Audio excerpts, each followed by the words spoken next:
Ito ang salita ng Diyos na ating pinagsasaluhan ngayong umaga. Sa pagkatakot sa Panginoon ay may matibay na pagtitiwala. At ang kanyang mga anak ay magkakaroon ng dako na kanlungan. Ang pagkatakot sa Panginoon ay bukal ng kabuhayan upang lumaan sa mga silo ng kamatayan. Sa karamihan ng bayan ay sadyang kaluwalhatian ng hari. Ngunit sa kakulangan ng bayan ay kapahamakan ng Pangulo. Siyang mabagal sa pagkagalit ay may dakilang paguluwa.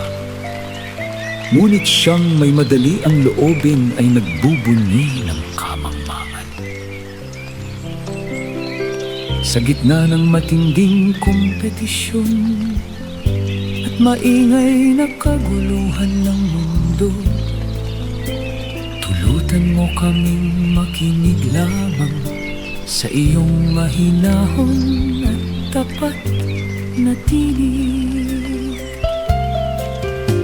Bagamat ang bukas ay isang malabong kinabukasan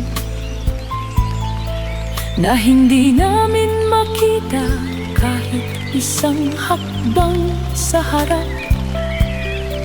nawa ang makapangyarihang Panginoon ang personal na gabi-gabay sa lahat ng landas na aking lalakaran ngayon. Nang hindi natitinag ng pagkabalisa at takot, nang may lubos na pagtitiwala, iniaalay ko ang lahat ng aking kahinaan at ang aking kaluluwa ng buo sa yakap ng Panginoon. Nawa ito ay maging isang banal na umaga kung saan tinatamasa natin ang tunay na kapahingahan at kapayapaan sa loob ng kagandahang loob ng Panginoon, dahil hindi niya tayo kailanman iiwang mag-isa. Sa pamamagitan ng mga salitang ito mula sa